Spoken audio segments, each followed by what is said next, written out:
कहानी सागर में आप सभी का स्वागत है। अब आप सुनिए ऋषि पंचमी की दूसरी कहानी। एक सेठ साहूकार था। उसके 7 बेटे व 7 बहू थी।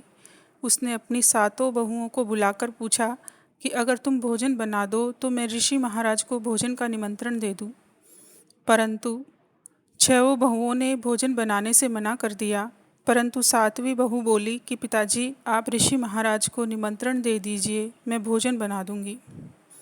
सेठ ने ऋषि महाराज को भोजन का निमंत्रण दे दिया। दूसरे दिन ऋषि पंचमी थी, अतः बहू सुबह जल्दी उठकर बिना स्नान किए ही भोजन बनाने लगी।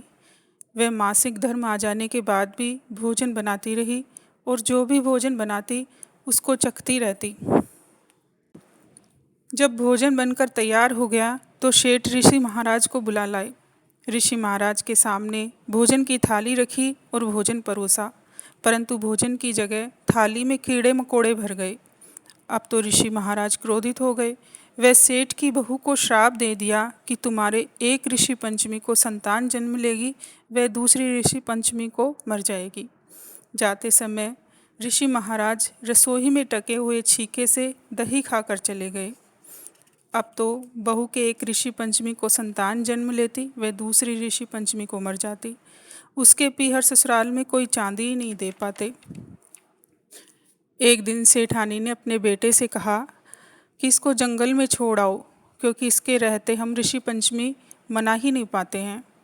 बेटा अपनी माँ की बातों में आ गया और अपने पत्नी व बच्चे को एक घने जंगल में छोड़ आया। वहाँ एक गाय चर रही थी, अतः वह गाय की पूँछ पकड़कर उसके साथ चली गई। गाय एक बाबा के आश्रम में पहुँची।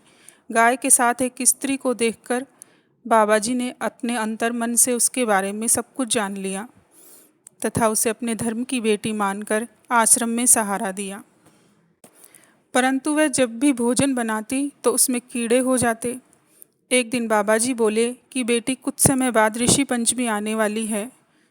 ऋषि पंचमी के दिन ऋषि महाराज सरोवर में स्नान करने के लिए आएंगे तो तुम उनकी धोती पर मक्खी बनकर बैठ जाना। वो उसको हटाने के लिए धोती को झाड़ेंगे तो तुम्हारे ऊपर लगा श्राप हट जाएगा। ऋषि पंचमी का दिन आया। वो सरोवर पर जाने लगी तो बच्चे को बाबा जी के पास छोड़कर बोली, बाबा जी, मैं सरोवर के तट पर जा रही हूँ, अतः आप बच्चे का ध्यान रखना। बाबा जी उस वक्त तपस्या में बैठे थे तो उन्होंने कोई जवाब नहीं दिया। थोड़ी दूर जाने पर वह सोचने लगे कि बाबा जी तो तपस्या में बैठे हैं और बच्चे को कोई जंगली जानवर उठाकर ले जा सकता है, इसलिए वह वापस लौटकर अपने बच्चे को ले आई। बाबा जी जब तपस्या से उठे तो उनको बच्चा नहीं मिला, तो उन्होंने सोचा बच्चे को कोई जानवर ले गया है। उन्होंने एक डाब से एक बच्चा बनाया और उसको जीवित कर दिया। इधर जब ऋषि महाराज अपनी धोती धो रहे थे तो वह एक मक्खी बनकर धोती पर बैठ गई। महाराज जो जो धोती को फटकारते उसके पाप कटते जाते। अब वह श्राप मुक्त हो गई थी और वापस बाबा जी के आश्रम में आ गई। वहाँ एक और बच्चे को देखकर बोली कि बाबा जी, यह बच्चा किसका है? तब बाबा जी बोले कि यह तुम्हारा धर्म का बेटा है।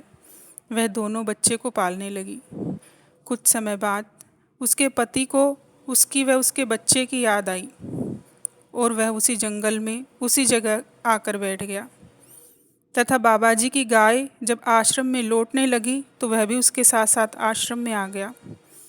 उसके आने से भी बाबा जी ने सब कुछ जान लिया। बाबा जी ने रात भर के लिए उसको कुटिया में आश्रय दिया। दूसरे दिन उसने बाबा जी से अपनी पत्नी व अपने बच्चे को ले जाने के लिए कहा। बाबा जी ने अपनी धर्म की बेटी व बच्चों को सम्मान के साथ विदा किया। जब वह अपनी ससुराल पहुंची तो दोनों बच्चों को देखकर उसकी सास व जेठानियां कहने लगी कि एक आपका और एक पाप का। यह सुनकर बहू ने धरती माता से प्रार्थना की कि यदि मैं पतिव्रता स्त्री हूँ तो मुझे अपने अंदर स्थान दीजिए। ऐसा कहते ही धरती फटी और वह धरती के अंदर समा गई। बोलिए ऋषि महाराज की जय। अगर आपको यह कहानी अच्छी लगी तो प्लीज़ लाइक करें, शेयर करें और कमेंट करके हमें ज़रूर बताएं कि आपको कैसी लगी और सब्सक्राइब करना ना भूलें।